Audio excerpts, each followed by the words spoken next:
Good evening, everyone. I'm Tom Lamog, a volunteer instructor with the Guitars for Vets Learning Center and with Challenge America Veteran Arts Community. Welcome to Songs Sung True, A Veteran's View. Tonight, we're broadcasting our 6th episode, so thanks again for setting aside some time and spending your evening with us. And before we begin our conversation with U.S. Army veteran and singer-songwriter Malachias Gaskin, I'd like to quickly share our motivation behind the show and how it supports the G4V mission. It's about helping veterans cope with PTSD through music.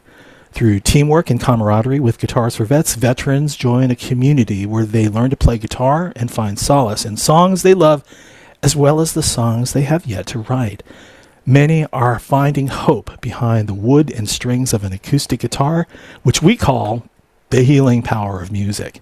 And the veteran singer-songwriters we invite to our podcast to bring their personal stories and sing their original songs, these individuals are proof of this healing power. We are honored to have them share their musical journey with us. So thanks again for joining. Let's get started.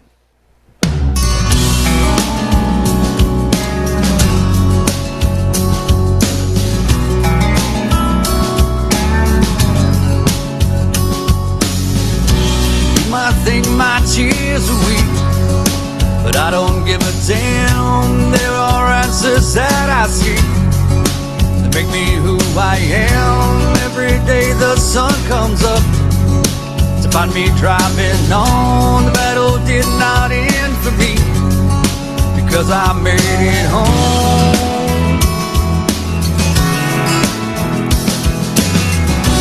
There are times my feet are tired and I must find my knees, and I call for resupply.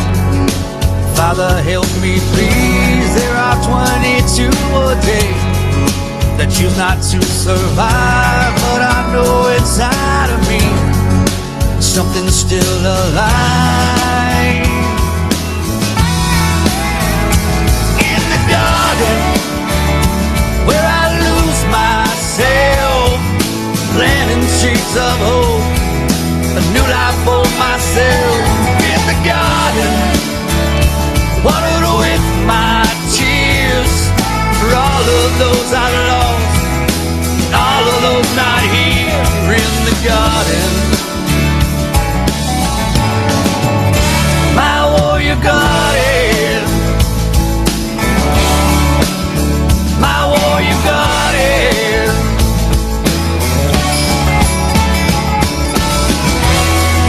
So you can find peace. It just takes some time. When you plant your thoughts of war, it helps to clear your mind.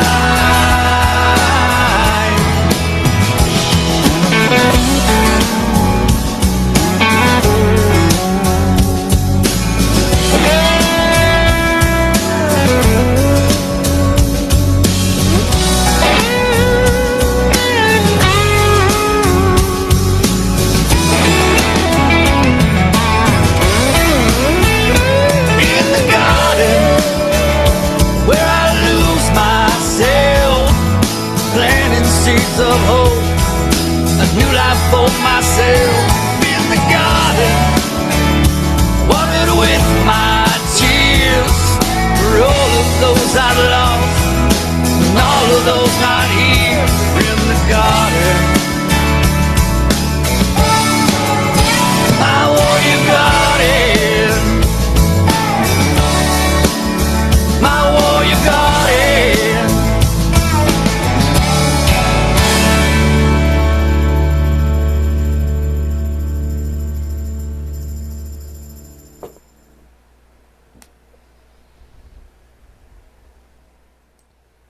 Malachias Gaskin, A Warrior's Garden. Oh my goodness. Where are you, Malachias? Let me go ahead and bring you up on screen here. What a song. What a video. Thank you. My God. There's a lot to unpack there, but before we get you started, it's great to see you. It's been wonderful talking with you over the last few weeks, and you've had some really incredible stories to share, and I'm so looking forward to you sharing this with our community out there. But before we do, let's go ahead and get you properly introduced.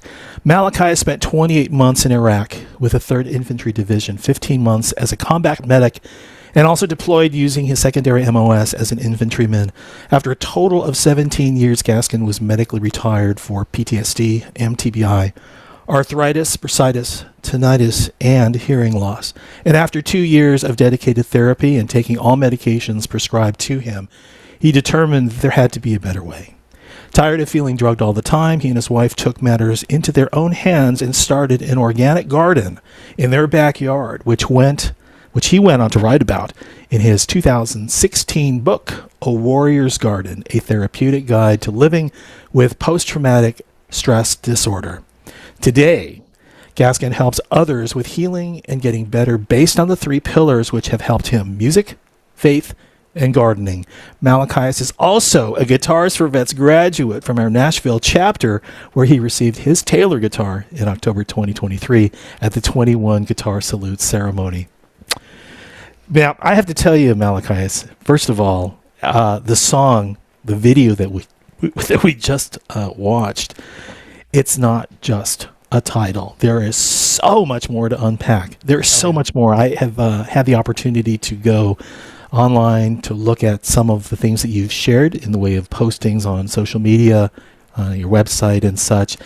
And as it turns out, singer-songwriter is really just scratching the surface of who you are. Can you maybe tell us how we should be looking at you? I mean, singer-songwriter, combat veteran, yes, but there's more to this. What other things can you share? So I'm a holistic practitioner of PTSD and traumatic brain injury recovery. I'm a father, a husband, an ordained minister, 17-year Army veteran. You know, I mentor. You know, I do a lot. Like, I mentor kids in my neighborhood, in my community that struggle with, like, that they don't have a father at home. They got in trouble with the courts, and because of our garden program that we use for veterans here, the courts have, hey, would you be willing to work with some of our kids? So I do that as well. There's really, I mean, so kind of the way my PTSD manifests, for like the way I self-treat, is like I have to stay really busy, which most of us are like that anyway. But sounds like I have to stay really, really busy. Well, that sounds like it. Well, I'll tell you what, we're going to take the next hour and 15 minutes, and we're going to go ahead and talk through some of your life, whatever you're willing to share with us. But first, I want to go back to A Warrior's Garden, the video. Okay. And it's just, like I said, a lot that's happening there. First of all, there are different components to putting a video together like that. First of all, you need a song. Yep. And in order to do that, there's the songwriting process. Can you talk about, you know, from the very inception of the lyrics, what was it getting? What did you have to get together? What did you have to bring together to make that song come alive? Well, it was crazy because, you know, I retired from the Army in 2014, and then in 2016, I reached out to a friend because I had kind of given up on music. And I reached out to a guy that I had met here in my local community. His name's JT Cooper. He was in 10th Mountain Division in Somalia during that whole Black Hawk Down, you know, all that stuff. And he was with the QRF team that went in to get the Rangers out. There's a documentary about his unit called the Lost Platoon. They actually got separated from the unit, and he's a Purple Heart recipient. He's just phenomenal. He's just like, everything about the man is just, he's amazing. Big in the songwriting community as well. Yeah, and he's huge in the veteran and the non-veteran songwriting community. Like, he's everybody, really, literally everyone knows who he is here. And so I reached out to him, and I was like, hey, dude, like, I'm kind of getting the itch. I want to get back into singing and writing and doing all this stuff. And I said, but I don't know how to take this story and put it into a song. And he's that guy. He's like, okay, I'll see you on Saturday morning. So I went out to his office on Saturday morning. We sat down. You know, he goes, what do you want to do? And I was like, I want to take my book. I want to take the whole concept of the whole thing. I want to put it into a song. And he was like, well, tell me about it. What's the concept? And so I did. An hour later, he's like, all right, we're good. And like, literally, it just flowed. It just came together. Like, and there's times where songs just write themselves, and then there's times where songs take a lot of effort and a lot of work in trying to, you know, organize and put them where you want them and all that. This song just really was one of those ones where it came together. And then a couple weeks later, he called me and he was like, hey, we're going to go to the studio and record. Are you ready? And I was like, yeah, because he had sent me a little like phone recording, and I'd been kind of working on it. And so we went to the studio, we recorded it, and next thing you know, I was like, oh, I'm releasing a single. Let's do this. Now, is this the first song you've written? Or No, co-written? I've been making music off and on since like '92. The day I dropped out of high school, I called a buddy up and was like, I want to start a band. Wow. And he was like, what? I'm like, yeah, let's do it. And he's like, this is '92. I'm 18 years old. He's like, what do you want to do? I'm like, let's do a punk band. And so we became a punk rock band. So music has been with you for a while then. Oh, yeah. What was it like trying to pull together other musicians, not knowing that you had this vision? So all throughout my music, like 30 years doing music, I've never been able to play an instrument, and I've always just been a vocalist. I wrote lyrics, I sing, it's been very frustrating throughout the years to find someone who wants to write the same thing I want to do, right? Find someone who's willing to play the music I want to play, write the music I want to do, just on the same missions, right? So, it's been so I've always struggled with, I wanted to learn to play guitar. I wanted to learn, but I just, there was something blocking me or keeping me from doing it. All of a sudden, December of 2023, I basically looked myself in the mirror, like, I'm going to learn to play guitar. I can't do this anymore. I'm tired of waiting on other people. And so I already had a couple guitars in the house. So I went and grabbed a guitar, sat down, got on YouTube, and just tried to figure it out. A buddy of mine sent me a couple little 90-second, this is my concept on strumming type of videos that he wrote. And next thing you know, I took off. And so I think it was about 2 weeks in, I was playing one of my original songs, and I was playing a cover song. And at that point, I was just like, okay, so I submitted for the Guitars for Vets program in Nashville. There it is. Yeah. And the program here, it's great, but getting into it is kind of, there's a little bit of a struggle of getting into the program, of finding the right path, because everybody has a different, like, no, you got to do it this way. No, you got to do it this way. Like, once you get your stuff into the hands of the coordinator, it's seamless, right? But going through the VA to get there, it takes a little bit of like knowing the right person, the right organization, the right group that you have to talk to at the VA hospital to get it started. There's there's a lot of truth to that, and I'm certain that our community can relate to much of what you're saying with the path that you've taken. But let me ask you, let's go back to your youth a little bit. This, a punk band. What? Yeah. Captain Ahab's Fond du Lacs. What? How would your friends describe you? I mean, at this point in time, it's like, I want to pull together a band. But what are some of the thoughts that you remember of friends describing you? Were you outgoing? Were you pretty much driven? Were you kind of like reserved? What was it? Up until 2008, when I came home from Iraq the first time, like I was always kind of I was always called like the social butterfly. Okay. I would talk to the wall. Like, my nickname as a kid from my parents was Motor Mouth, because I wouldn't shut up. And I just talked to everyone about anything all the time. Like, I was just a social guy. Like, everywhere I went, I'd made friends. I didn't know a stranger. You know what I mean? I came home from Iraq the first time after combat, and it's like, I don't want to do that anymore.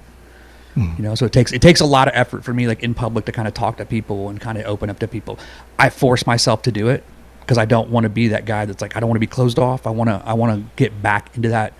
And it gets easier the more you do it, but it's like, it just took a lot to really get back into it. But yeah, as a kid growing up, like everybody, I talked to anyone. I didn't care.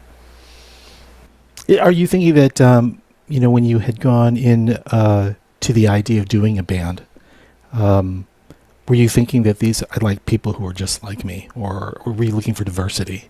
I mean, there are some musicians who basically say, no, I kind of like the imbalance of someone who's like totally not like me. And how did you approach that? Well, I think it depends on which way you're looking at it. So musically, I want people that we're all on the same page of what we want to do musically. Like, we can all come from different musical backgrounds, right? But like musically, I want us to all have the same focus and the same mission. When it comes to like our personal backgrounds, that part doesn't bother me. If we're different, we're different. If we're the same, we're the same. I don't care. Like, because it's about the music at that point. To me. I think that diversity, like if you have a diverse musical group, like if I have a female drummer or, something different or whatever in whatever position, I mean, can it add to it and enhance it? Heck yeah, it can. You know what I mean? But I think it really depends again on what is your mission, what is your purpose, what is your intent, and what do you want to do with that music, and do you all have the same? Like, if we're all completely diverse and we all have the exact same intent for the music, let's do it. if we're all exactly the same and we all have the same intent for the music, again, let's do it. You know, Well, if I want to go in and be a Southern rock artist and you come in and you want to be a hip hop artist, we're probably, if we can't make a way to put it together, like, we're not going to do it. Any of those experiences in putting that band together stay with you today? Yeah, I mean, you know, you got to work with people. You have to learn people's different personalities. You have to understand that some people don't receive things the same way. Like, you and I can be told the same thing from one person at the exact same time in the exact same room with the exact same tone of voice happening, and receive it completely separate, like, and have a completely different understanding of what was said. So yeah, you learn a lot about, like, how to communicate, how other people receive communication, and things like that. So Okay, so let's let me ask you this now. After putting the band together, and did you get to get out there and play? I mean, were you able to? We did.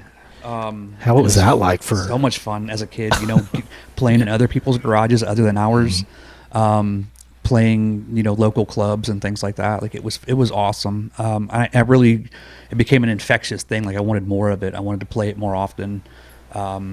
We did, you know, we did showcases, we did competitions, we did, you know, local band stuff, like, just all over, and just I loved it, every minute of it. And then that band, I got married, and that band, kind of, my wife was like, my first wife at the time was just like, yeah, I don't like you being out there doing this, so I kind of quit.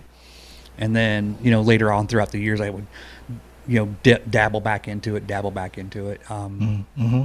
Funny how music does that. Now, you said that you really didn't pick up guitar until 25 years later? Is 30. Yeah, 30 years? Later. Like, I tried so many times. I took lessons. I paid for lessons. I had buddies try to teach me stuff. Like, and I knew, like, an A minor chord, a G chord, a C chord, a D chord. Like, I knew the chords. I couldn't do anything with any of them. None of it made sense to me. I couldn't, when I would strum it, I couldn't find sounds that sounded good together. You know what I mean? Like, it was horrible. And again, I kept saying to myself, like, I was speaking the negative to myself, is like, I can't do this. I just can't do it. It's just not going to happen. I'm not meant to play guitar. I'm just going to have to hire a guitar player. And, you know, when I came to Nashville, when I retired from the Army and I came here, like, there's, you know, musicians aplenty, you know, and eventually I ended up just hiring a guy to write my album with me. So, but I got to a point where it's like, again, I'm tired of waiting for someone else to do something. And I just got to, I guess I just got to a point where I didn't want to not be able to do it anymore, more than I thought I couldn't. So, to be clear, you were the singer.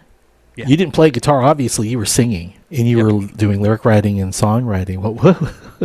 So you're standing up there, kind of a la lead singer, you know? Yeah, being the front man, jumping around, the front man. That was your introduction to music, being the front man of a punk band. Is that right? Yeah, and I've done punk, I've done country, I've done hard rock, I've done blues. Like, I mean, all of it. I have to tell you, I was taking a look at some of the music that you have written. I'm curious what some of your influences, you know, maybe you can tell me vocalist, I should say. Is there a particular person that you look up to as a vocalist? Buddy Holly, Elvis Presley. No. Fats Domino, like, phenomenal vocalists. Fats Domino, I think, is one of the most underrated vocalists of this generation. Like, he was a piano player and he was a showman, but that dude could sing. Is that who you tried to emulate when you were out there trying to when you were performing? No, so I am completely weird, and I don't know. Like, I've always just wanted to be me. I would practice other vocalists and try to sound like them when I was singing their stuff, but when it came to, like, my music, I always did the best I could to just be me. And I get a lot of comparisons these days to, like, you know, Laze Staley, Scott Stapp, Sully from Godsmack. Like, I get a lot of that stuff.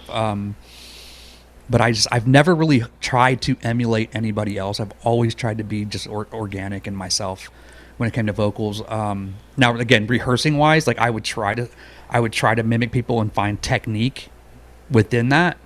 You know, like, listen to the way that Prince sang, and how did he go from this register to that? Because that dude would go an 8-octave jump or a 6-octave jump, and it's insane from note to note, and it was just crazy. Wow. So, like, doing that and finding trying to find that hidden techniques that they're using, and then working with vocal coaches where they would work with you on but again, I just always was trying to be myself with it. So how was the connection made from your adolescence and then into the military? What was the inspiration that pointed you towards enlisting? So it's so weird that there was two things in my life I always knew I wanted to do. I wanted to be a soldier, and I wanted to make music. After I retired from the Army and I came home and I got to Tennessee, my mom came down to stay with us. And when she came down, she brought a big box of stuff from my childhood, and I started going through it. And there's just tons of photos or pictures that I had drawn with crayons or whatever in kindergarten and in preschool, where it was literally just like, I want to be a soldier, da da da da da. And it was just me and me drawing little people in camouflage or whatever. So I kind of always just knew. My dad served. My grandfather was a retired command sergeant major. His father was a retired major. Like, I mean, every male, from the way it was explained to me by my grandfather, every male in our family line, our direct family line, all served in the military. Whether it was Army or Marine Corps, we all served. And I didn't want to not be that guy. You know what I mean? So, were you kind of encouraged? Did your family encourage you to join? No, my dad really never talked about his service. He didn't have the most illustrious career. He made quite a few mistakes and did not get out a very happy way. And so he really talked very little about his military career. So when I decided to do it, he walked me to the recruiter's offices, and he would go in with me and listen to everything. But he just really never discussed it. And so when I did it, he was like, "Are you serious?" And I was like, "Yeah." So because when I first joined, I joined the National Guard. And I served for 9 years, and then I got out. I took a 3-year break and tried to be a rock star. I tried to just go on tour and do things. And then I ended up back on active duty in 2006. So, but he really, I was never really, it was never discouraged, but it was never really encouraged either. In our original conversation from a few weeks back, you were talking about the journey that you had to take just to enlist. Coming out of the educational system, and can you share a little bit of how that journey went? Because it wasn't an easy one. Yeah, I dropped out of high school, and I went straight to work for my dad owned a landscape company and a Mexican restaurant and a cleaning service. And I literally dropped out of high school, and I went to a payphone at a Hardee's restaurant across the road, and I was like, "Hey, I'm gonna drop out." It's the last day of school my junior year. We were about to take finals, and he's like, "Well, what are you gonna do?" I was like, "I'm just gonna go to work." He's like, "All right." So I did. And then a year later, a buddy of mine started talking to me about the military, and I was like, "You know what? I'm going to do it." And I went to go see Marine Corps recruiter. Well, I went to the active duty Army recruiter first, and he laughed at me. And then I went to, the Air Force recruiter, and they laughed at me. And then, because they're like, no GED, no nothing. Nope. And all the way down the line, I get to the Marine Corps. My uncle was a Marine Corps veteran he was very instrumental in my life. Very influential to me. And he was a Vietnam veteran, retired first sergeant. Like he's like one of the greatest men I've ever known. But anyway, I go to the Marine Corps recruiter, and he's like, "Honestly, dude, go see the National Guard. If you don't have a GED and you have nothing, like, just go to the National Guard. Like, that's where you want to start." He goes, "You're gonna have a really hard time getting in without it." All right, cool. And so I went to the National Guard recruiter, and he's like, "Do you got your GED yet?" And I was like, "Nope." He's like, "If I pay for it, would you enlist?" I was like, "That's why I'm here. But if you're willing to pay for it, yes." So we jumped in his car, drove to the thing, signed up for it. He paid the fee, went back to his office. 2 weeks later, I went and took the test. About a month later, I got my results, and then I brought them to him and said, "There you go. Let's get this done." And so I enlisted. Yeah. I enlisted as a back then it was a 91 Bravo combat medic. Man, oh man. Yeah. Well, it's time for a song. I think Legacy is it's on deck here, and maybe just a brief overview of what the song is, and then fill us in on any details that you want to share about this song. So Legacy was the lead-off track on my album. The album is called For Those That Remain, and the song is based on that journey of any young man or young woman that has a desire to join because of family tradition, right? Because we just knew that, our parents served, their parents served, somebody in our family served that we really, really looked up to, and we wanted to fulfill that. We wanted to be a part of that. So for me, I really just had this, I want to have my footprint inside that legacy, right? I want to be a part of it. I don't want to not be the one. I don't want to be the one that causes the break in the chain. So. All right. Malachias Gaskin, everyone.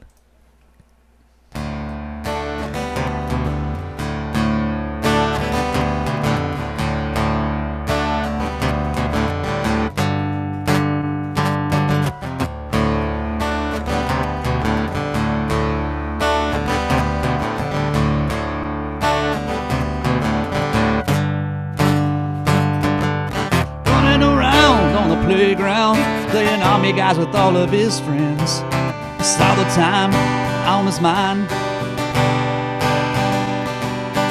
Already knows what he wants to be, wants to grow up and serve his country. It's all the time on his mind. When will it be his time?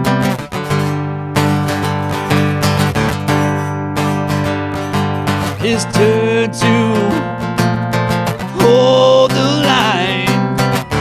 This is buried in his bones. He can't see it in his future. He knew it so long ago.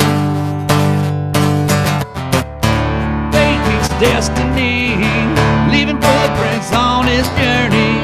This is his legacy. Running around all the roadblocks, jumping through all their hoops. It's almost time, still on his mind. Summertime and he's turned 18. Recruiters coming over to meet his family. It's almost time, still on his mind. When will it be his time?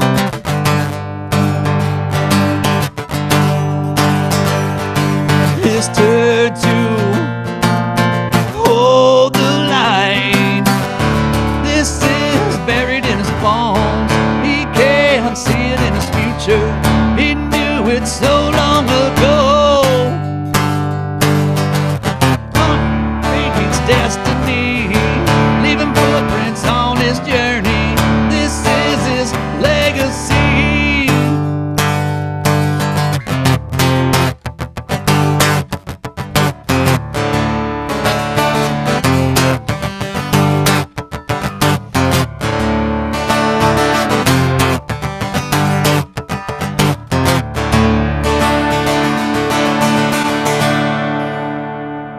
His fate meets destiny, leaving footprints on his journey. This is his legacy. This is buried in his bones. He can't see it in his future. He knew it so long ago. Fate meets destiny, leaving footprints on his journey.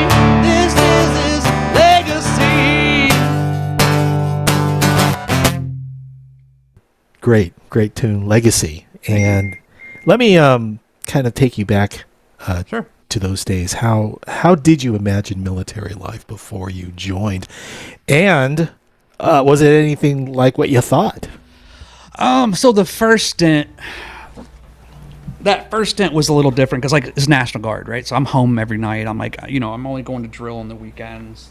After basic training, after basic training in AIT, it was really about going to work and showing up to drill, right, and doing what I was supposed to do. But I put a little effort into it. I really enjoyed it. Like, after I got back from basic and AIT, I already was missing the day-to-day, regimen, right? So anytime I was a landscaper, so anytime there was a rain day, I was at the armory. I was like, hey, what's available? What can I do? How can I do this? What can I do there? To a point where I ended up a year and a half later, I reclassed from medic to infantry. I went back to Fort Benning, went to AIT again, became an infantryman, came home, became a fire team leader. A couple of months later, I was made a squad leader as a corporal. And at that point, it was really, I was off to the races because I would show up like, hey, do you want to go to Mountain Warfare School? Hey, do you want to go to Air Assault? Hey, do you want to go do this? Do you want to go to SAROC? Do you want to go to SGLIC? Do you want to go to STITC, TITC? Like, all these schools. Like, what do you want to go to? I was like, I want to go to Ranger School. So I went to pre-ranger at Benning, which is a requirement for National Guard and reservists. You have to go through this 3-week pre-ranger, like, indoctrination into the course before you can go on to Ranger School. Graduated pre-ranger, but couldn't secure a slot into Ranger School.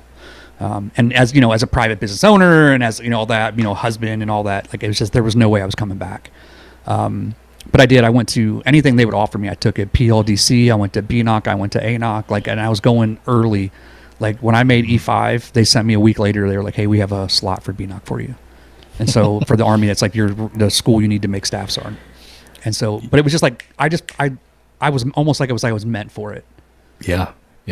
It, just like in your youth and adolescence, you kept busy. You kept moving. Hey, there's something that, in your bio, it said that you were part of a band. You were actually a vocalist, and I think if I got the acronym right, was it an on the job OTJ, or am I? Is it?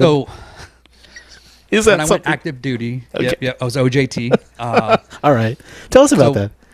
When I was on active duty, I got to Iraq as a medic, and we were at Fob Kalsu, and we're walking through the Fob, and I got to the DFAC to go eat, and walked inside and saw this big flyer for the 3rd Infantry Division rock band was coming, and I'm like, wait, what? We have a freaking rock band in the Army? I had no clue, right?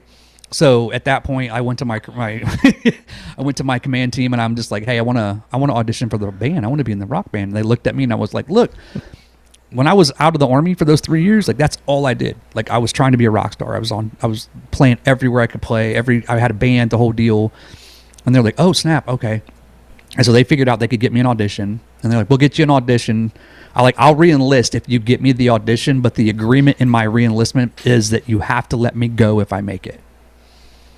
And so that was in my re-enlistment contract. So I re-enlisted, and it took me almost most of the deployment to finally get up to Baghdad to actually do the audition at the Army band for the 3rd Infantry Division. And when I got there, it was so funny. I did Kryptonite by Three Doors Down, and then I did Hard to Handle by the Black Crowes. I got halfway through literally first verse, first chorus, second verse, and the band stopped playing. And I mean the guitar, the bass, the drums, everyone stopped. I'm like, whoa, snap. Okay. And I went, grabbed my rifle, grabbed my hat, getting ready to walk out. And he's like, what are you doing? I'm like, y'all just quit playing. I figured I suck, And he's like, no, dude, we've heard enough. You're in. Yeah. Like, oh. How often do you get to hear that? Jeez. Yeah.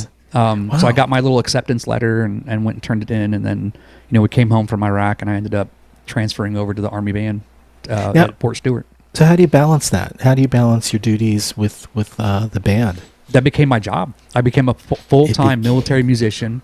Wow. I was an OJT guy, so they gave me jobs within the unit. I was the retention NCO. I was the equal opportunity NCO. I was the government purchase card holder. Again, stayed busy, right? And if I wasn't I didn't play an instrument, so I was a vocalist, so I had a lot to do, like outside of the band parts of things. So but if I wasn't doing all those things, I would go in a vocal booth, lock the door, and just sing.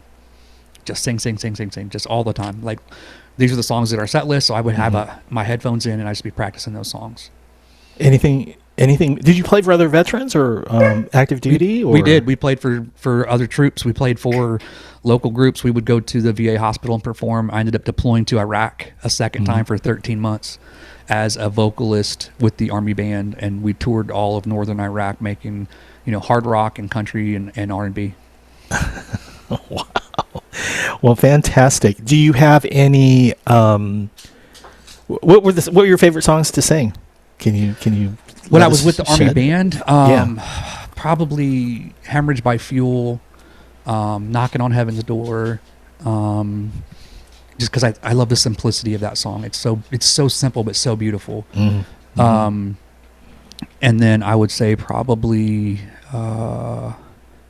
we would do Fight for Your Right to Party by the Beastie Boys, and it was me and my bass player did the vocals on it.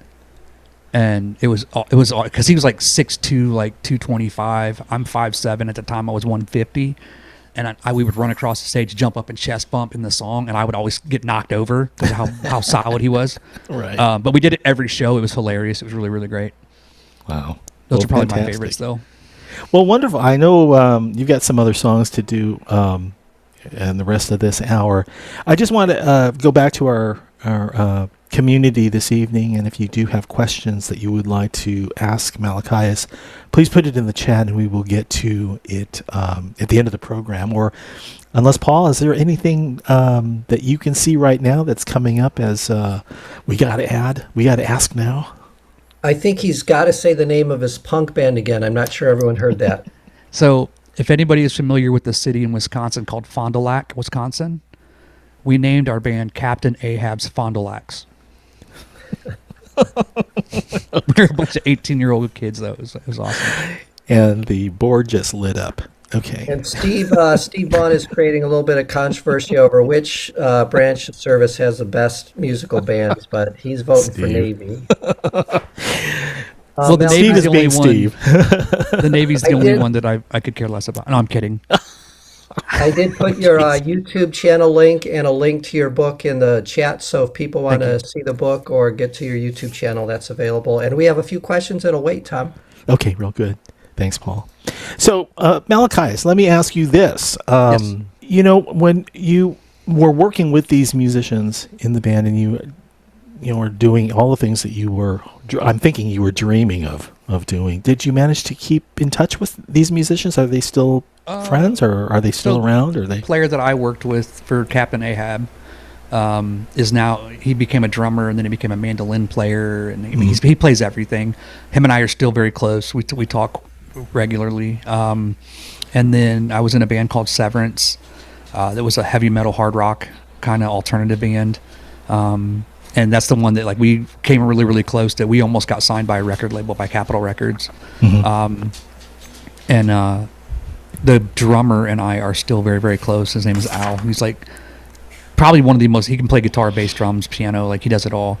But he was like, Awesome. he's a sick drummer. Like, and on the album, for Those That Remain, if you go to the song Falling Down, that was a song that I originally did with, nothing's wrong with the Navy, everything, nothing. But he was, so that song we wrote with, I wrote with my band Severance, and he was the drummer on that. Like, his cymbal work is just like some of the greatest ever. And then some of the Army musicians that I worked with, like my one of my fellow vocalists, Jason McElveen, like that dude, like I don't know how he didn't make it as a professional musician. Like, he's amazing. He's a drummer and he's a singer, and he can play any style. Like, it doesn't matter. One of my guitar players that I worked with, he was actually a Army euphonium player, but he ended up he also plays guitar. Him and I have actually written some songs together. Some of the songs that he and I wrote, the lyrics are in the book, A Warrior's Garden. Awesome. Now, have you recorded anything that's out there of you and your your bandmates? To me, it's kind of like, it's just like you have everything else that's going on. I think You've got gigs, you've got band members, you've got people who are appreciating what you do. Did you record any of that stuff? so. There's a video of me in Iraq performing at a Christmas concert where I did "I Won't Be Home from Christmas" by Blink-182. And a Christmas song, and I can't remember the name of it for the life of me, but it's a Bruce Springsteen Christmas song. And It's not Santa Claus is coming to town, right? yes. Oh, it is? yes. Okay. Okay. That's what I remember of him. But it's on DVids Cool. and it's on YouTube. I believe it's on my Facebook. Which one is? And then we did some music videos for. There's a Lone Star song that we covered, and then there was a Bon Jovi song that we covered, and then. Nice. Every musician has that one song that you're like, I can't believe I ever did this. And we did the song 500 Miles by, that was in the movie Benny and June. So Cool. Wow.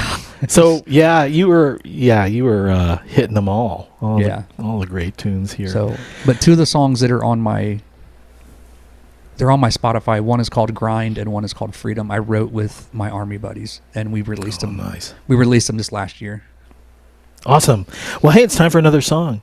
And Wallet Size is what's on deck here. And can you share with us a little bit about how that song was crafted and the meaning I behind stole it. if you can. 100% stole this song Good to from know. my wife. So she wrote these lyrics back in the early 90s before we got together, early to mid 90s. And when we got married in 2002, I was sitting at home on a rain day because I was a landscaper, and I was just kind of like going through this box of poems and artwork and just like a shoebox or whatever it was. And I found these lyrics for the first line was, "When I see that picture without a frame." And I started reading it, and I got addicted. And Six Pack's like shaking his head. He loves this song. And so I kind of was like, I took it and I was like, hey, can I have these lyrics? And she was like, no. Why? What do you want? And, so it begins. yeah, right. It's like any wife, I mean, no, you can't have this. What do you want them for? Why? It's a price. And so I was like, well, I want to try to put it in. I want to create a song. And so I got a hold of my buddy Jeff. Jeff is, if you haven't heard of the band called American Bombshell, like it's a heavy metal rockabilly. It's amazing. Like, and he's the vocalist for them. But I got a hold of him and I was like, hey, dude, I can't play guitar. I need some help. And he was just like, oh, dude, hold on, come on over. So And I've known Jeff since 3rd grade. Like, we've been friends forever. That's awesome. Yeah. We still talk all the time. And so I go over to his house. We literally rehearsed twice, and then we went to the studio and recorded it. Right. And it's a 90s alternative hard rock and kind of ballady. In your wheelhouse. Yeah, it's right in my wheelhouse. And then I a couple years ago when I did the album in 2022, we redid the song with my buddy Rory, who I was in the Army band with. He was an Army guitar player, and he is probably one of the top 2-3 guitarists I've ever worked with in my entire life. But he restructured it. Let me back up. I sat down with Paul Coleman, who's a former member of the Christian band called the Newsboys, and he restructured the song for me, like the tempo and the melody. And then I took it to Rory, and Rory re-recorded the guitar parts, and we sent it over to my producer and redid the song, and it's completely different. I have 2 versions of the song on my Spotify. One is the 2002 throwback, which is that darker, deeper, lower tone, slower, and this is the version that we settled on for the guitar or for the album. But in true 90s alternative fashion, the name Wallet Size is nowhere in the song. So, all right. Well, Malachias Gaskin, everyone. All right.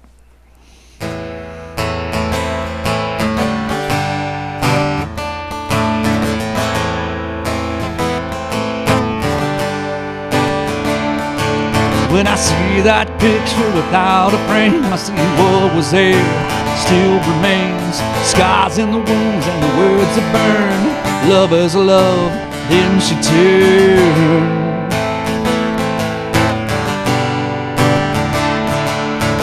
See that picture without a frame, I see the harbor, bitter pain.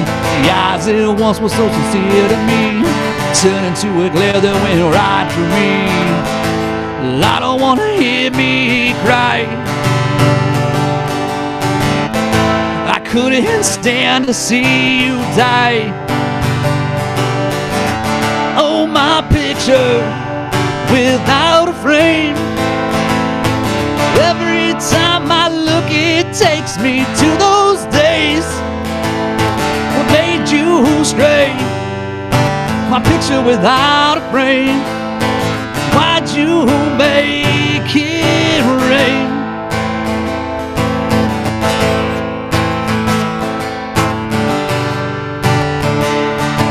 When I see that picture without a frame, I see the heart that will never be the same. The eyes that once were so sincere to me turned into a glare that went right through me. I don't want to hear me cry. Couldn't stand to see you die. Oh, my picture without a frame. Every time I look, it takes me to those days.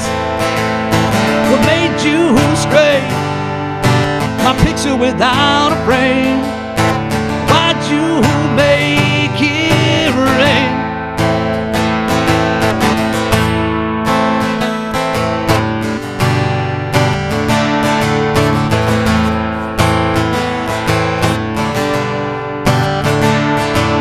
When I see that picture without a frame, ghost of you reveals your name.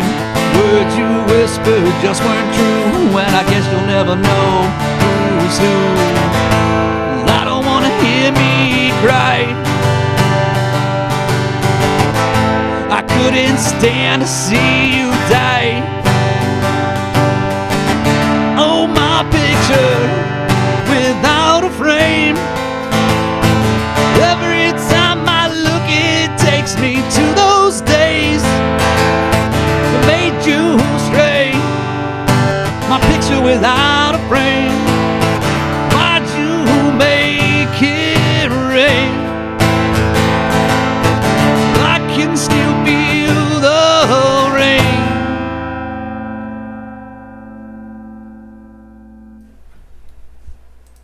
All right. Malachias Gaskin, everyone. And I've got to ask you this, when it comes to the transition from military life into the life of a civilian among civilians, a veteran among civilians. I want to say that right. A veteran in the civilian community. In the community. There you go. Was there anything in particular that was effortless? And by the flip side of that coin, is there anything that you can think of that was especially challenging? Learning how to talk to non-veterans all over again, because it's a completely different way that we discuss things, that say things. And one of my favorite stories I like to actually share, because of being the hard thing, was I got hired right out of the Army into this job where I was running this guy's company, and he was doing millions of dollars a year in revenue, working with banks, just doing like credit card processing and then doing identity theft monitoring. And so I went into this, and he hired me to run the whole thing. I was his office manager, in charge of every department, the whole deal. And so after I got in, I got trained, I got all the stuff he wanted for me. Like, we started doing our weekly meetings, and we sat down, and he goes, hey, so we're going to do this new ad campaign, and it's going to be like ABC, all the things. And I'm like, okay.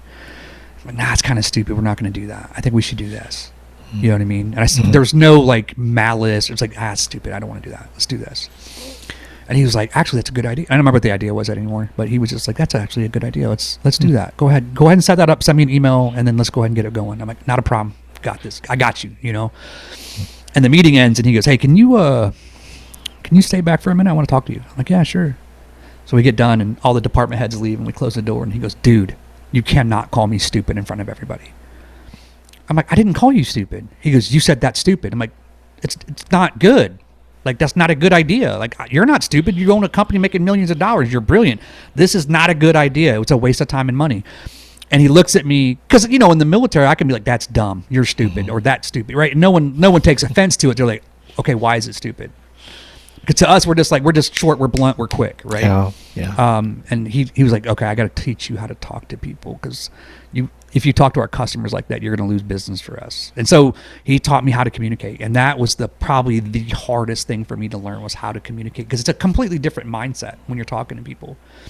Corporate speak, as we say. Yeah, well, I mean, everybody in the military, in my experience, everybody I worked with in the military was very thick-skinned. Like, we did not take anything personal. Mm-hmm. You know what I mean? Because our jobs, if you don't do your job, someone dies, right? So it's like, if I'm getting corrected, it's so I don't cost lives. So that was the hard thing. Probably the easiest thing was because every job that I've had since I got out, like I've exceeded out. I've been promoted. I've moved up quickly, faster than my peers, faster than people that have been there for long periods of time. And so it was like that was easy just because of my work ethic, because of the military. Get up, go to work, do your job, don't complain, go home. That was probably the easiest thing for me.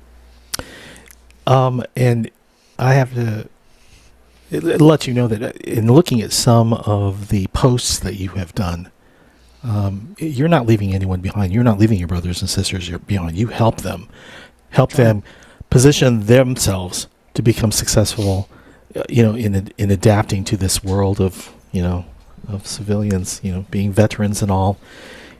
Staying close with them. I came across your a video with the Spartan Pledge, and I have to tell you, I was really moved by that video. Can you share a little bit about that? Who knows what the Spartan Pledge is? Anybody? Six pack. I know you do. Yeah. Okay. So the Spartan Pledge is a suicide prevention modality that was created by veterans for veterans. It was written and created by one of my best friends. His name's Boone Cutler. He was a PSYOP NCO in Iraq. He's just an amazing guy. Very, very, very intelligent. He wrote the manifesto of Sadr City, which was it was basically the plan to defeat Muqtada al-Sadr in Iraq. And he's just brilliant. So anyway, he came home and, with PTSD and traumatic brain injury and the struggle and taking the medications and just constantly thinking about, wanting to end his life and all of that. And we had trying to find a way out of that, right? Not to think like that, to break the cycle. And so he sat down and wrote the Spartan Pledge. It's 2 sentences. The first one is, I will not take my own life by my own hand until I talk to my battle buddy first. The second one, my mission is to find a mission and support my warfighter family. So what it is it's we as veterans, as warfighters, right? We are making a promise to each other that I will not end my life. I will reach out to you for help, right? I will give you the opportunity to talk me off the ledge before I make any drastic decisions, right? Because sometimes that's all it takes. It's just, so I can't tell you, I've got a couple friends of mine that I didn't know this until years later, where they were like, I was done. I had decided to take my life, and I picked up the phone and I called you and you answered. And it's all it took. And sometimes that's what it is, right? But because of our lives, because of our families, because of the things that we understand, that life just gets crazy, right? Like, I can tell you right now, I go to bed, my phone goes on silent and do not disturb. So if I'm sleeping, I'm sleeping. You're not going to wake me up. It's just not going to happen. I'm going to get my sleep, right? Leave me a voicemail. Hey man, Spartan Pledge, call me back. Right? And then the second sentence, right? My mission is to find a mission and support my warfighter family. So get up off your duff while you're waiting for that call back, while you're waiting for that response, right? Get up off your duff, go find someone that needs help and help them. How can I bless you today? How can I help you today? Because a lot of times what happens is it's just that separation from connection, that separation from service, that as a veteran, that's what we're missing, right? That part of our identity of being a servant. Because as a soldier, as a Marine, as a Navy, as an airman, you know, as all the, we're servants. We're serving our nation. We're serving our military, right? And when we leave the military, we don't have that position where we serve anymore. We're not doing something, we're not a part of something bigger than ourselves anymore, right? We're not a piece of that. And so if you can find a way to get back that feeling, those thoughts start to lower and decrease and go away. And it may not be permanent, but it does, you know. And so I'm the Tennessee state coordinator for the Spartan Pledge. So my job is to set up events around here. Every time I play a show, no matter where I'm at, I've done them in Illinois, I've done them in Kentucky, I've done them in Tennessee. I'm going to do one. I've done one in Indiana. I'm going to do another one in Indiana this year. Anytime I go and my band plays, we stop in the middle of our set and I do a Spartan Pledge. I offer it to any veteran, any first responder in the audience. And that feeling, like when you do it with a group of men and women where they're all there together and everybody's holding hands on shoulders or something, right? Like the energy that comes off of that is unbelievable. And then that new lease on life, that new focus, that new energy just takes over, you know? And because a lot of them come there and they're there by themselves. They don't have anybody. And then you take the Spartan Pledge and it's like, and I tell them, swap numbers. Everybody in this group needs to change phone numbers right now. If you don't have someone's number, get it. If you don't have someone's, get mine before I leave. And I've given my number to, you know, hundreds of people easily. But it's really about like stopping veterans from taking their lives. We have too much to offer our families. We have too much to offer our communities, regardless of how broken we may feel or may be, right? Regardless of our PTSD, our traumatic brain injury, our bodies being broken and like not being able to run and jump the way we used to or whatever, we still have a lot to offer our families and our communities. And we need to be doing that. It's not going to get better without us. It's going to get worse without us. Thank you for that. Thank you. There are two other things that I want to run by you before we end the evening. One is A Warrior's Garden, the book, and the experience that led up to that book. Okay. Now I want to ask you about your experience with guitar, because, you know, you were saying earlier that, you know, I waited 30 years to learn to play guitar, and it wasn't until I picked it up, did a few things, even got into a Guitars for Vets. Would you share that experience with our community? Because, again, many of them are still in the process of learning to play. Yeah. They're waiting for their lessons and their experience with, you know, the upcoming instructor that they're going to be assigned, hopefully, or maybe they're going through some of our learning modules like the Intro to Acoustic Guitar ITAG. But maybe you can talk a little bit about, you know, what it was like when you finally signed up and Guitars for Vets took you on your journey.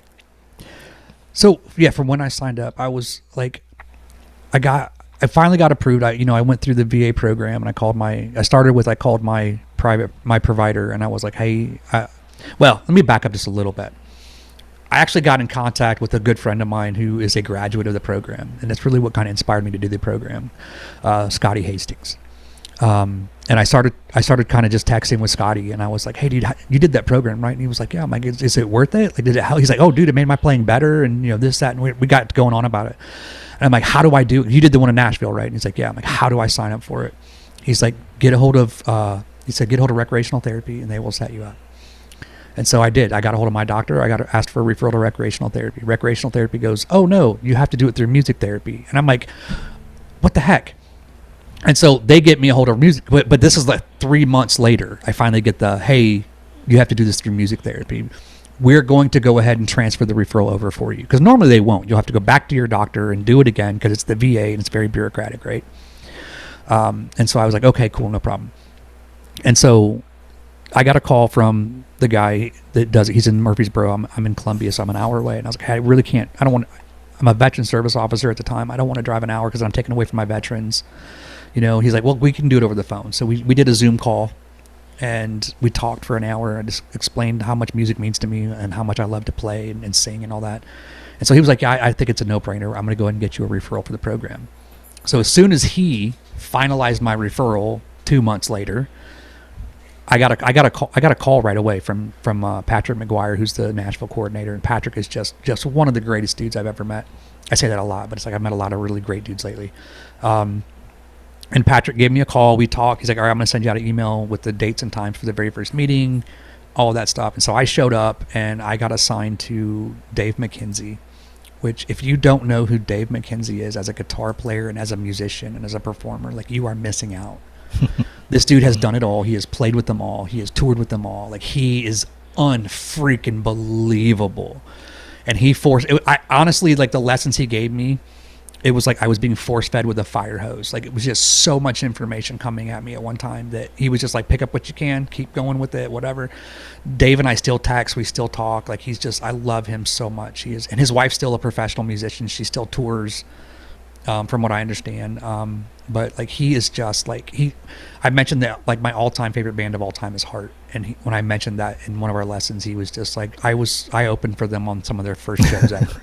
I'm like, shut up, dude. Like, he's done it all. Like, I absolutely adore him. Like, he's phenomenal. But, he taught me some better fingering techniques, and he taught me some better strumming techniques. He taught me how to palm mute, which I didn't know anything about.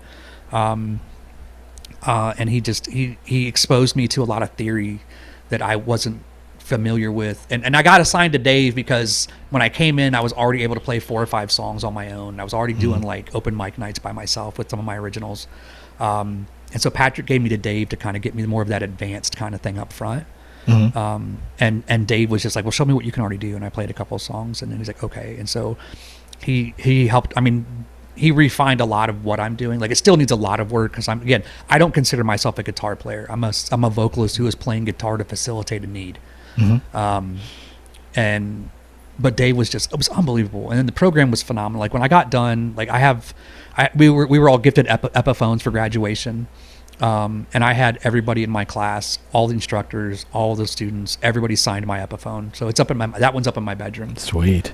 And it's got everybody's autograph. My whole family signed it, like everybody. And I'm not afraid to share my journey on Facebook at all. I use Facebook kind of like a diary sometimes, but it's like, it's really just meant to inspire other people to kind of try to do the same things I'm doing, which is get off their duff. And I caught a video that you promoted Guitars for Vets in a very positive way. And I thought, after talking with Donald with Sixpack, it was kind of like, I got to get in front of Malachias because he's, gone through the program and has some great things to say about it. Thanks for sharing that. Can you maybe tell us what was maybe your biggest achievement going through the program for graduating with Guitars for Vets?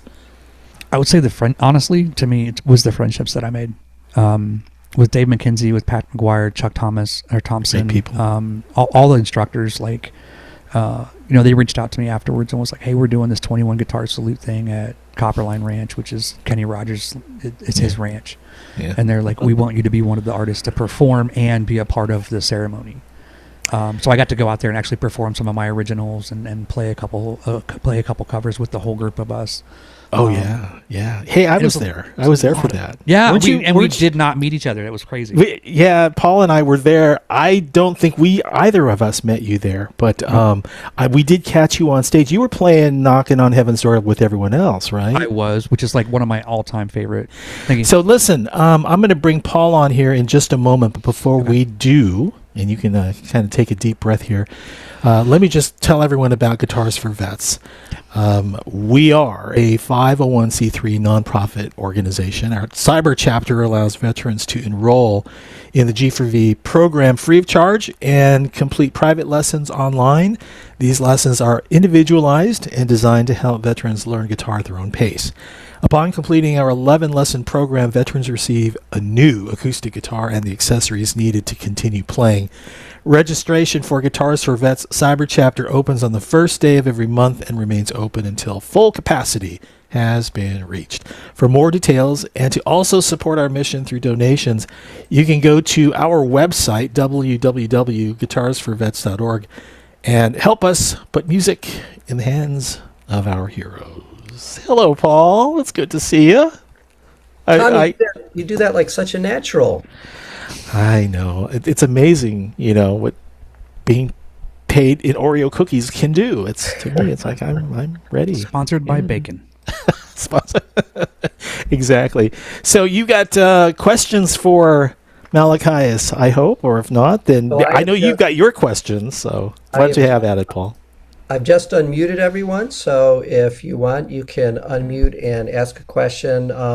Malachias, I want to say there's like two things I really took from your story. So thanks again for spending this time with us. When you talked about one of the hardest things coming back was communication with civilians, I really kind of was drawn to that because in my other career, I worked in the addictions mental health treatment field. I was a social worker by training, and I did training with law enforcement. And that's that's also a culture where they're experienced a trauma. It's obviously different than war trauma.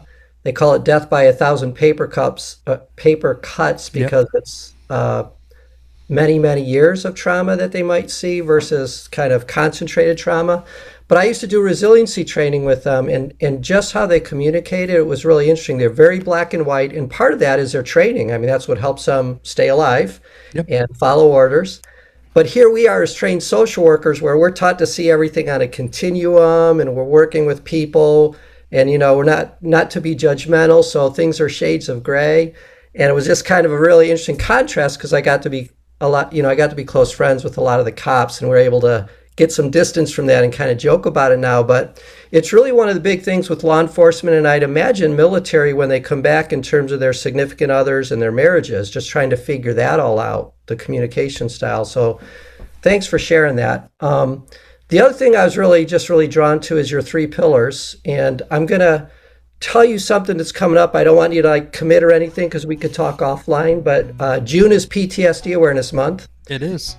And Challenge America, which is the larger nonprofit that we're partnering with, that Amy Grant and Vince Gill started, created this Cav Arts community for us.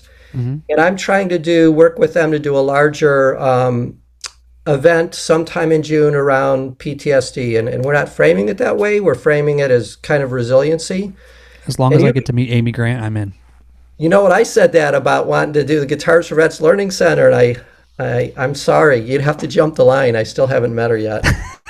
She lives like an hour from me. It's funny you didn't say Vince Gill because he's like the guitar god, My first music concert ever was Amy Grant, Michael W. Smith, and then a female that I don't remember I grew up on Christian music. But Amy Grant was the first, and I was in love with her as a kid. Like I just was like, she was amazing. Me too. We had her, we played one of her songs, El Shaddai, at her wedding. I was a big Amy Grant. That's early Amy Grant. But anyways, your 3 pillars is a great framing for resiliency. And I just really love the idea of music and faith and what do you say, gardening. And I know so many vets that use nature as a way to kind of heal or as part of a pillar for their resiliency. So I found a way to, I restructured it kind of where it's like, it's spiritual, creative, physical, because everybody's may be different, right? So for me, my 3 pillars specifically are faith, music, and gardening, right? Gotcha, okay. Somebody else's may be like their spiritual may be different, their physical may be different, and their creative may be different, right? Right. So what I do a lot of times is I'll sit veterans down, I'll sit their families down, or I will sit down like with my first responders or whatever, and we'll talk about like, spiritually, where do you connect? Creatively, what do you like to do? Like physically, what gets you out of bed every day? You know what I mean? What's the one thing if I came and kicked what's your why? And said, yeah, exactly, right? So once we can figure out what those are, I help them learn how to combine them into groups so they have like something to do every single day. But yeah, it's amazing. Like it's just a phenomenal. Like I used to work with. I still do, but I'll go to police. Like their yearly seminars they have to take for their training and for their work, and I'll do intervention with veterans, like how to intervene with veterans, like body posture, like the way that you stand, where do you put your hands, like what do you de-escalation? Do? How do you come in already de-escalated, so that when the veteran sees you, they go, you know what I mean? So yep. So, anyways, in June, we haven't picked a date yet, but I'd love to talk to you offline about maybe you being a part of that. I would love somehow, if I can, to get you there because there's a conflict or something. The whole idea of the Spartan Pledge is something I want to be a part of that. So, Okay. I love that. Yeah, So, let's thanks definitely- again. So, questions. First song you ever wrote, and what was the name of it? Magic Legs, and it was about Lieutenant Dan from the movie Forrest Gump. And the chorus was it was like the music would stop and the chorus would turn into a high school football cheer. Lieutenant Dan, he's our man. If he can't do it, no one can. Magic Legs, and then we'd go into the rest of the song. It was punk, so. Do you read a lot? Like as part of your, I know you wrote your book, and we put the link in that. But I wanted to ask if there's any like books you recommend that you've read around dealing with trauma or healing. So again, I'm an ordained minister. I do read a lot of Christian-based books. But Facing Your Giants by Max Lucado is a really, really good one. I'm right now I'm really into the first two books by Jordan Peterson. They're just, when you can get past the first couple chapters of the first book and you get through the whole the way that serotonin works on lobsters and all of that, and it gets into they're really, really beneficial for men, especially men dealing with trauma. If you can pull out the right nuggets, you know what I'm saying. And then Right. Wild at Heart is a good one by John Eldridge. That helped me deal with a lot of my childhood trauma, and understanding what masculinity really is and how it's supposed to be portrayed and used. And so, because you come back from combat and you have all this trauma you don't know what to do with, and then it gets misplaced. I honestly think I'm try to keep me from going on a tangent here. I think that's where we have screwed up, and we use the word toxic masculinity, because the traits that we interject into masculinity due to our trauma or our upbringing don't make masculinity toxic. They make us toxic. Masculinity is what it is. That's my opinion. But that's where I think a lot of times where it gets exhibited through it looks and masks and seems similar to that. But so Wild at Heart is a good one. And I read a lot of fantasy stuff. I like to disconnect. You know what I mean? So when I got out of the Army, I ended up using my GI Bill. I went to college, and I was high school dropout, GED. I go to college. I get a bachelor's in psychology. I'm currently enrolled but on pause, working on a master's in social work. Fantastic. So I read. I kept every one of my college psychology books from undergraduate. I didn't get rid of any of them. I go back to them and reference them and try to study from them and learn from them. Abnormal Psychology was my favorite, but that's a whole different story. Social and Abnormal were my two favorites. So Ken just entered into the chat. Thanks for doing this. I'm in the same boat, and I came to G4V to help me with songwriting, so this has been extremely inspirational. Awesome. Hopefully I'll be able to put these songs I have in my head out into the world after I gain the skills from this amazing program. We are here for you, Ken. We also got programs like the Guitar Player's Toolkit. It's all about making music with your instrument. So Fantastic. Yeah, I've been going through a lot of that stuff too. It's great. Everything that's online, there's so much there, and there's so many things that's helped push me forward. I'm in a place now. I'm week 2 now in my classes, Awesome. and we're already Stage. putting that first song together. You're in the Callus stage. Yeah. Well, the calluses are here. Actually, the first ones are coming off, and the second ones are coming up. You're shedding. those All right. work. Yeah. So it's a lot of work, but it's fun. And it's been extremely inspirational coming on and listening to you tell your story and how you came to the program. It's similar to me. I've written a lot of lyrics, and I had the music in my head. I had no way of putting it out and getting it out. And, I'd go to people, hey, can you help me with this? Can you help me with that? And they're like, well, what chord progression are you wanting to use? And I have no idea. I just, I'm hearing this in my head. I don't know anything about that. And so I was like, well, maybe I need to learn more. And so I started looking online, and that's how I found the program. And I'm so thankful I did, and so thankful for all of you, for all you do. It's been a blessing. Ken, you're in really good company because Paul McCartney would hear a melody in his head and he'd have to go figure out what chords fit the melody. So you're in really good company. Yeah. Oh yeah. Yeah, that's exactly what it is like. I can hear it and I'm writing it, writing everything down, and I've got it all in my head. And it's like, all right, so now I go online and there's a chord progression app, and I start hitting, all the different ones until I find the one that, matches close enough to what I got going on. Yeah. Hold on. Let me find it. So Frank, we were talking about you were telling us about some books, and Frank said Tribe by Sebastian Junger is good as well. Sebastian Junger is amazing. I got to meet him in Nashville a couple years ago, 2015. I got to see it was 2015 or 2016. I got to see the release of The Hornet's Nest, which was like kind of like the follow-up to Restrepo. And he's just one of the most, like, he's been through what we've been through, but he did it without a weapon. You know what I mean? Like, he sat there in the dirt with us in Afghanistan and Iraq and just was going through all of it. And his books are amazing. They're great. Tom, that's all I got. Chord Progression Master. All right. On Android. I'm going to put that on my note. Hold on.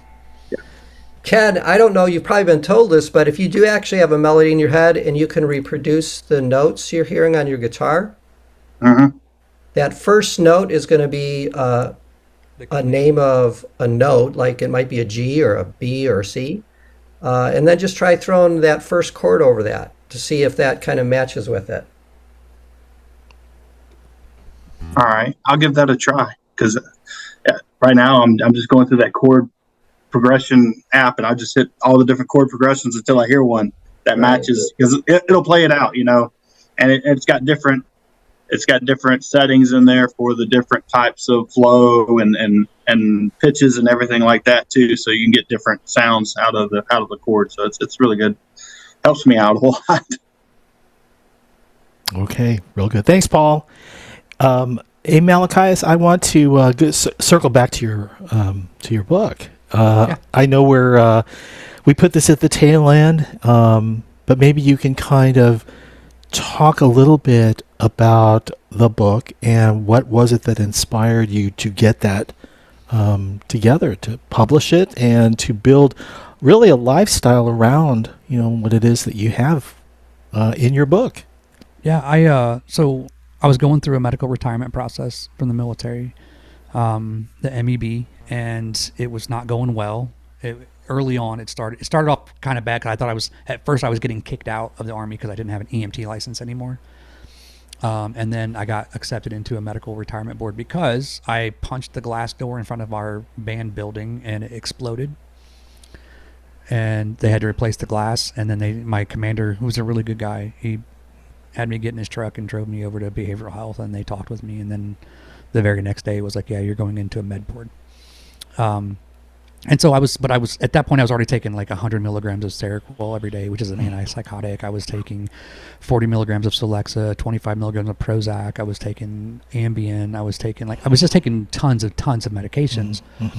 And I got to a point where my wife didn't like it. I didn't like it. I was putting on weight hand over fist, and I just couldn't take it off no matter what I did. I smelled like a walking bathroom because of the medications. And so we decided at that point, I went to my very last therapy meeting, and I was like, I come in every week, I pour my heart out, I tell you everything that I can't tell my family, because I don't want to see that look on their face when I tell them things I had to do in combat that I wasn't supposed to have to do, And I was like, I come in every week and tell you all this, and you don't say anything. All you do is type on your keyboard, see you next week.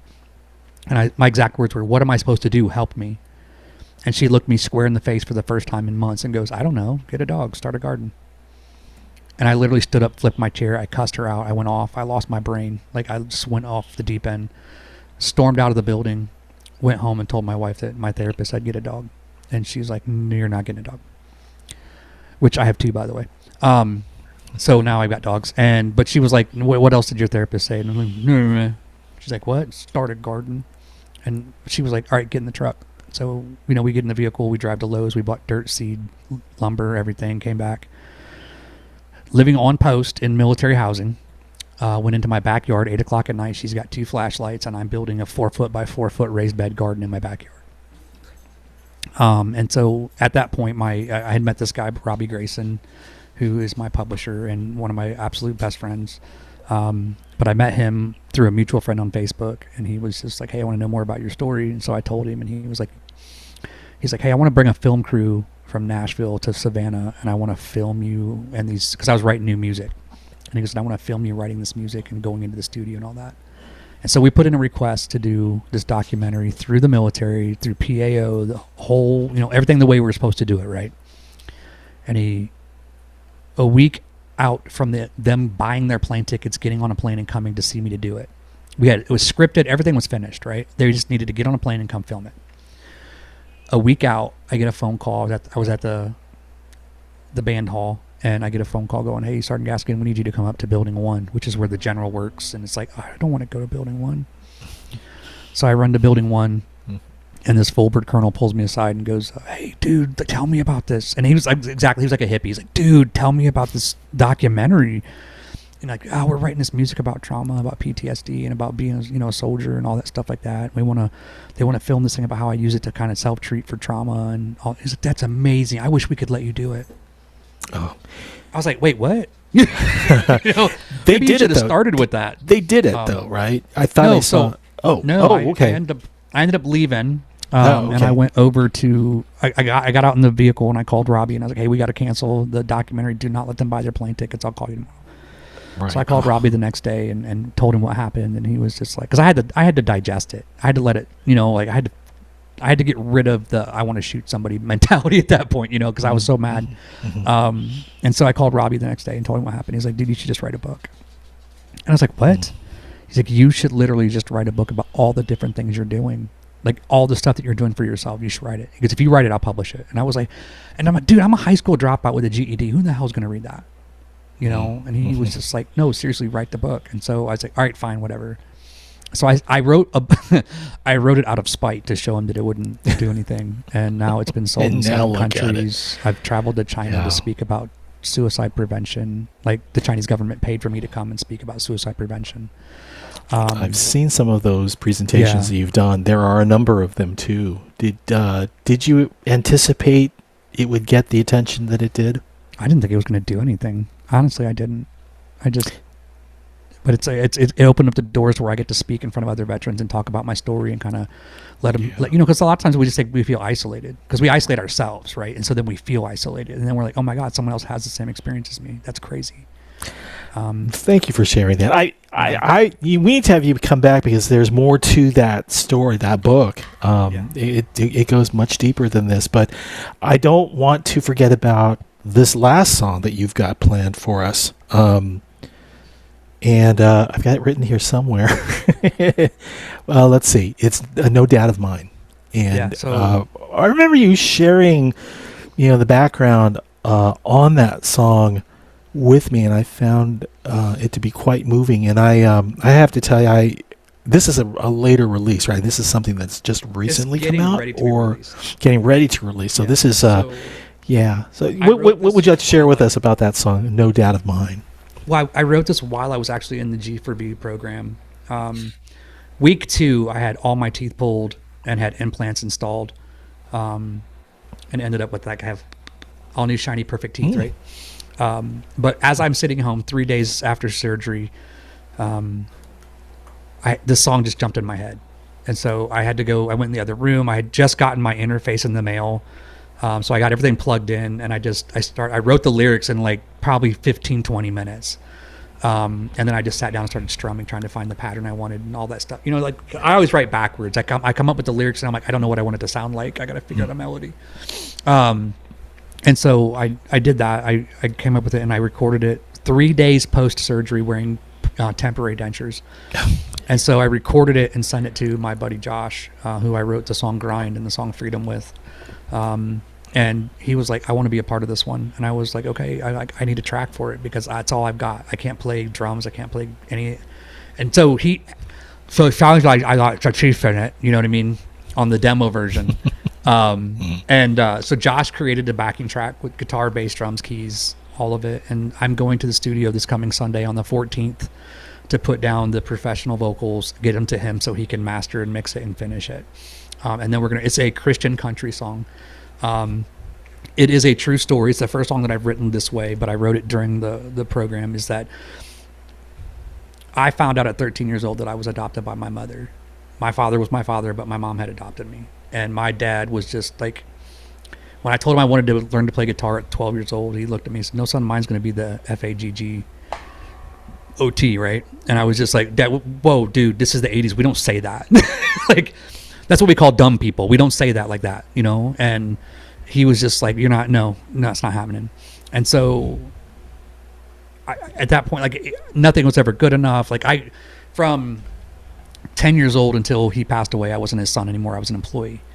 And I had a permanent bruise from 11, about that big. I had a permanent bruise on my chest until I was 19 years old, where he would just poke me all the time. And he always hit the same spot every time, all the things. And so he was just he wasn't a good dude. And he was an alcoholic until I was about 8 years old. And then after he quit drinking, it became a work addiction. Like, he traded one addiction for the other. My birth mother, I finally met her at the age of 18, and I have absolutely zero use for her as a person, as a human, as a life on this planet. I have zero use for her. I wish her the best in her life, but she's not involved in anything anywhere I do because of who she is as a person. And I tried. I gave her multiple. I gave her more chances than I've probably given anybody in my life, in my entire history. And then, so that's the first 2/3 of the song. The last part of the song is about basically who I hope to be as a parent, because who they were and who I hope to be. So, and it's called No Doubt of Mine. And I wrote this one with a capo. All right, Malachias. Because I was listening to what's that song by Aaron Lewis? I don't remember now, but yeah, he used a capo, and so I was like, I'm going to use a capo. All right, sir. All right, no doubt of mine. No doubt of mine.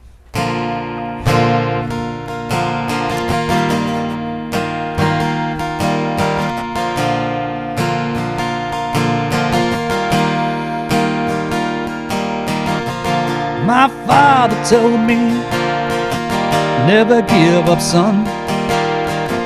Give it all you got. Take your shot and run. Life won't be easy if you wanna be the one. Keep your head down and keep on running for that finish line. But that was just a dream. That was no dad of mine. Nothing that I did was good enough, and it wouldn't make the time. I did the best that I could, and he made it feel like a crime.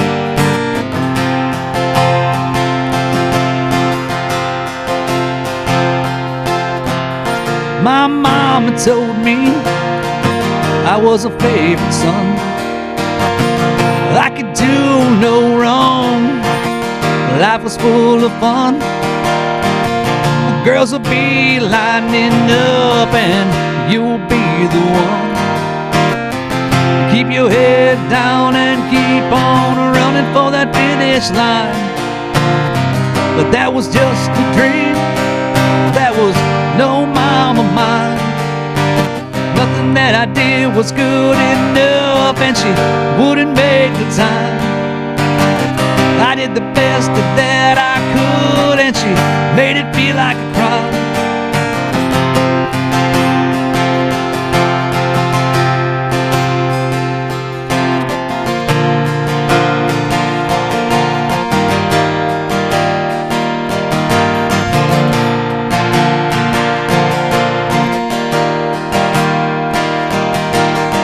This is where the solo goes. But I can't play solo.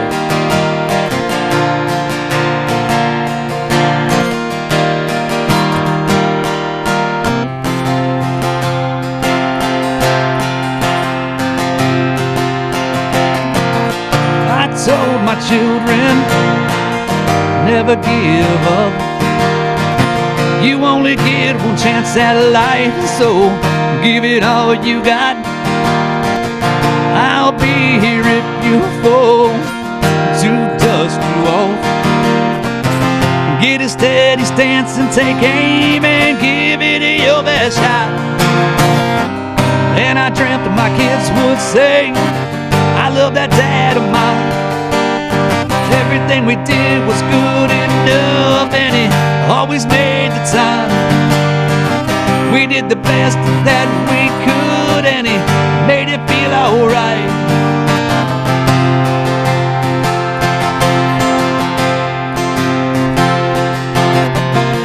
But the truth of the story is, I'm not the perfect dad. I did the best that I could to give him all I had.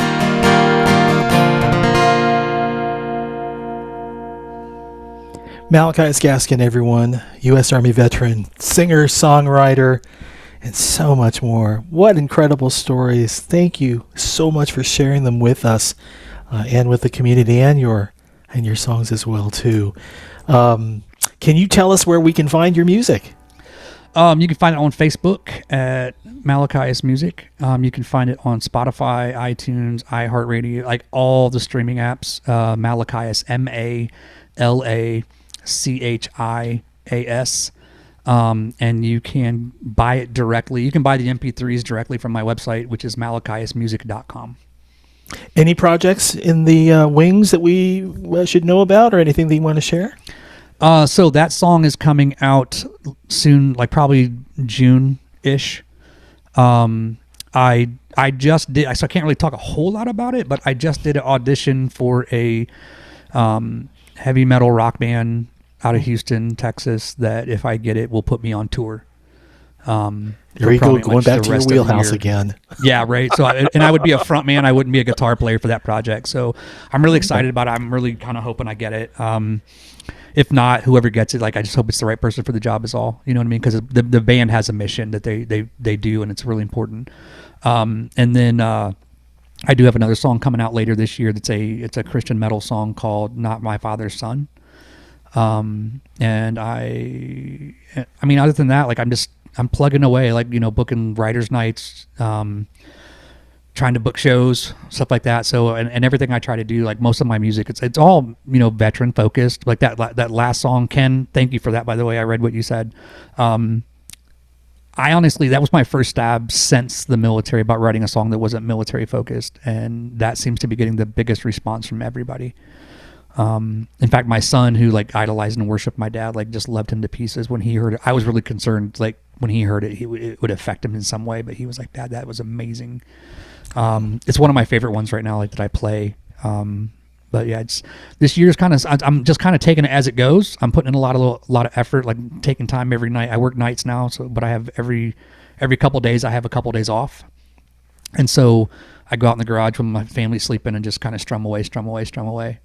Just keeping my fingers moving. What you gotta do. What I mean? Keep the creative juices flowing. Yeah. Well, thank you. Thanks again for sharing your stories. And Paul, is there anything you want to close with here before I send everyone on their merry way? I just got that melody in my head, which is where I want to keep it. So all right. Just appreciate what you're doing for us, and thank the rest of the community for giving up whatever time it is in your time zone. We appreciate you hanging with us. Thank you. And one last thing before I cut everyone loose, and that is our next episode of Songs Sung True, A Veteran's View, is Thursday, April 25th, 7:30 p.m. Central. It is a show that's featuring U.S. Navy veteran Shannon Book, and that's in a couple of weeks. Yeah. Fellow medic. For Guitars for Vets and for the Challenge American Veteran Arts community, I'm Tom Lamog. We will see you next time. Thank you and good night, everyone.